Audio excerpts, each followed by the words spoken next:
Hey, welcome back, guys. This is MTG Moxman here. Hope you guys are having an awesome day. All right, let's step into things right away. If you're new to the channel, please hit subscribe. As I have no support and I live in a basement, you know how it is. You just got to get as many subscribers as you possibly can, so please hit it. You're going to see a reflection off the glasses as I'm actually using my computer today, just to reference things as we're going through our video. Of course, Ikoria is coming up. Now, the official release date, I believe, is May 15th now. They've kind of pushed things back, obviously.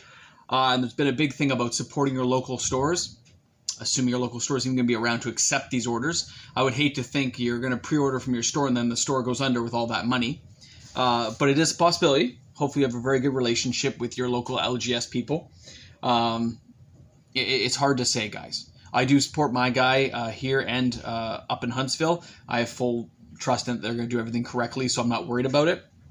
Now, that said, I thought we'd step into a few things today. Number one, let's go back to their Ikoria lands. We have the Ragoon, is it Triomi?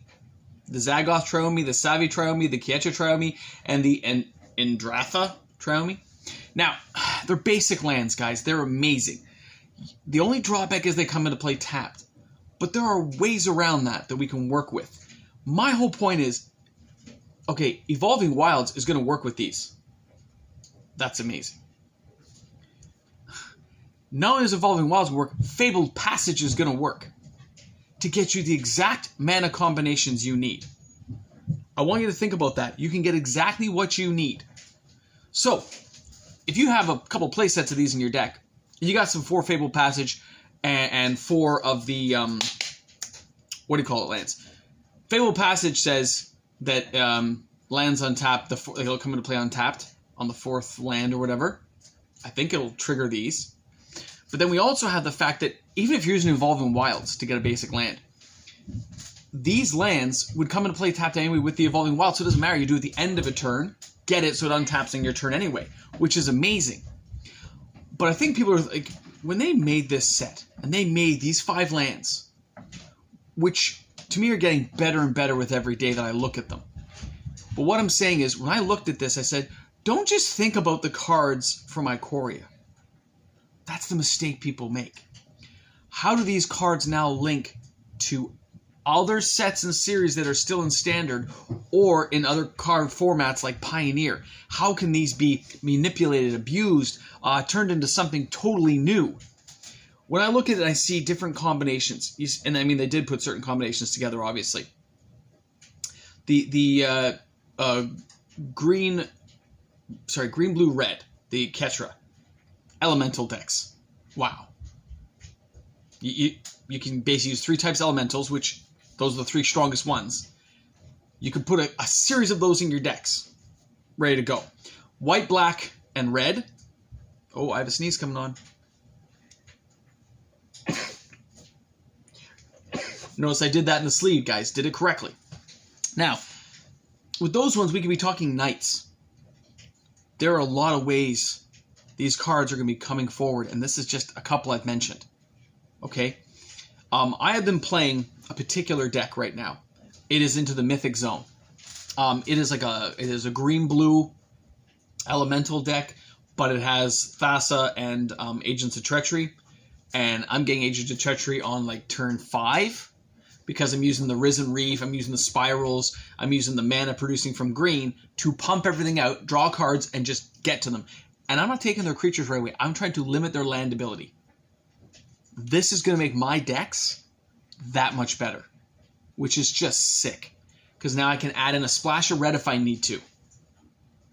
I wasn't using Fabled Passages. I will use them now. Not to mention that we got that Kinnan, the Bonder guy, in a green-blue deck. Come on. Uro, him, tapping for mana for your things taps even more mana. Like, you can pump things out even faster. I don't think they realize how much they're ramping up mana ability for green in particular with Kinnan, but also for other formats. It's like, boom, guys. This is going to be, these 5 lands, mark my words, are going to be game-changing because of how they've worded it and how they put the land together. It also has a cycling ability if you're desperate later, which you won't be, but later in a game, it's kind of nice to have, right? Now, my whole video was not just going to be about these 4 lands. That was not 5 lands, sorry. But this is a first step that they're going to test out to see how things go. Most people are thinking, when they looked at Ikoria, they're looking at the creatures, the mythic monsters and stuff. Look past the beasts. I know Wizards wants to focus on some creatures right now, but let's take a look at Ruinous Ultimatum. 2 black, 3 white. Sorry, 3 white and 2 red. Okay, black, white, red. Okay, let's go back down here. Oh, sorry, I should tell you what the card does. Ruinous Ultimatum. Destroy non-land permanents your opponent controls. Think about that. Non-white permanent, non-land permanents your opponent controls. That's a tongue twister today. I feel like I'm on Dr. Zeus channel. So, it's going to blow up everything of theirs, other than their lands. Okay. Now, white, black, red.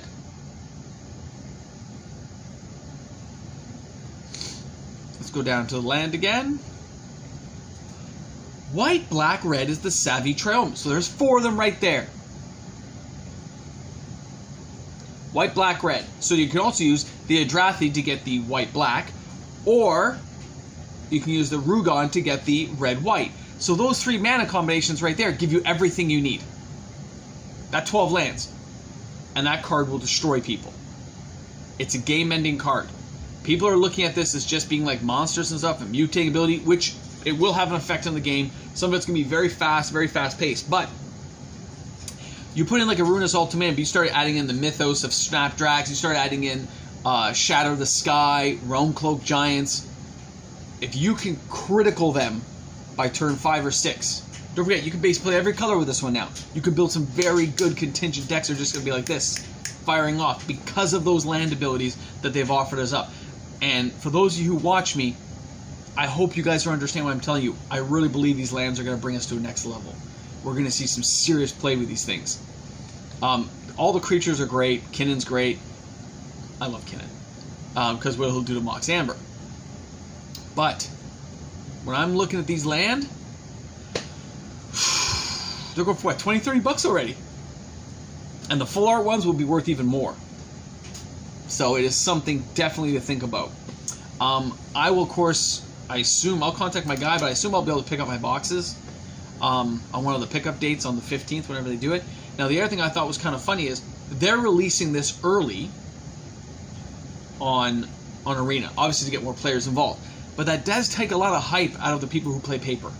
By not releasing it at the same time, I'm going to be able to play test everything out and then decide which cards I have to build my deck, and just buy the individual cards. I will not go splash out for tons of boxes. Now, I did buy a case, pre-advance ordered, and I will, of course, open my case with, I'll open some of my packs with you guys, but 2 boxes at least, and I usually store the rest away, as you guys know.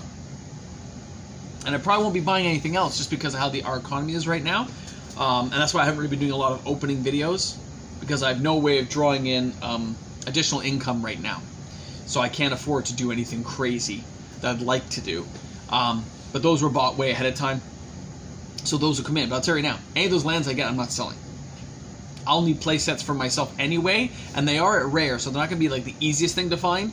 But even at the 60, 90 day out, since everyone's going to be seeking these out, do not expect these prices to fall. So if you get some and you see prices that buy lists are kind of good, don't sell. Sell to me. I'll buy. Okay? ALAANIA@hotmail.com.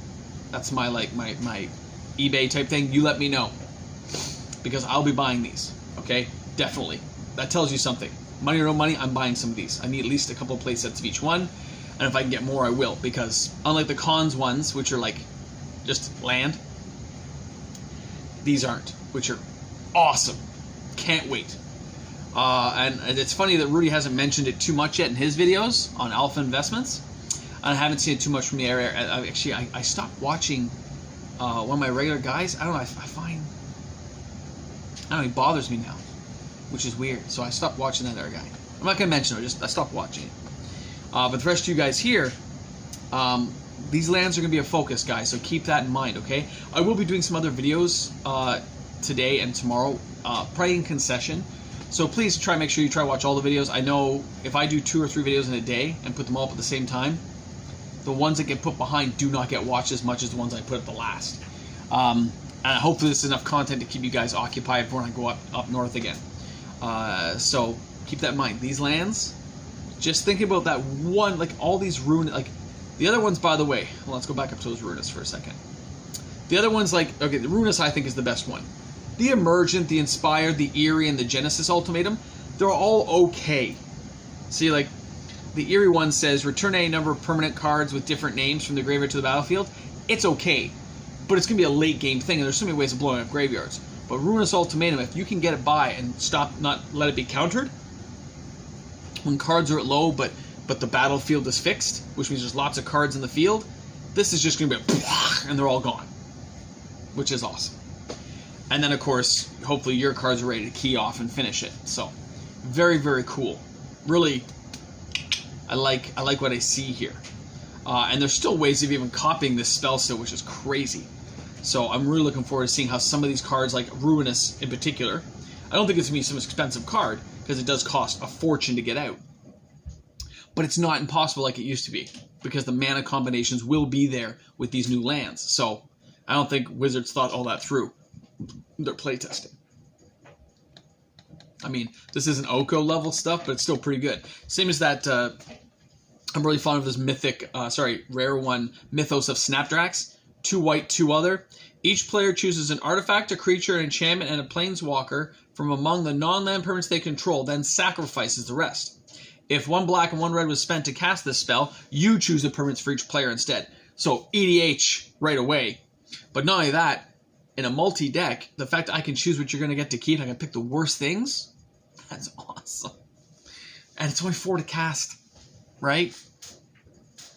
Another way of minimizing the battlefield, bringing it down to the level you need it to be at to get advantage in the game, which is amazing to me. I love cards that can wipe out multiple effects and not hurt my pool of spells, so 1 card that affects 20 is awesome to me, or even higher with all the amount of tokens people can put out nowadays. Was there anything else that really caught my eye for this video? If you're an eBay person, Kongala the Titan Ape, that actual original artwork is for sale. I saw it's going for like $8 grand now. Now it's only a rare, and I don't think it's as iconic as some of the other ones, but it's still taking a copy of King Kong, obviously, right? But it still looks cool. It's still beautiful art. I don't know if it's worth that kind of money. It's not like it was Ugin, like when I first saw that bad boy out there. But something to keep in mind. All right? So thanks a lot for tuning in to this MTG Mox, man. Hope your day goes awesome. Please keep an eye on those lands. It's something to watch, I'm telling you. Thanks again, guys. Have a great one. Bye.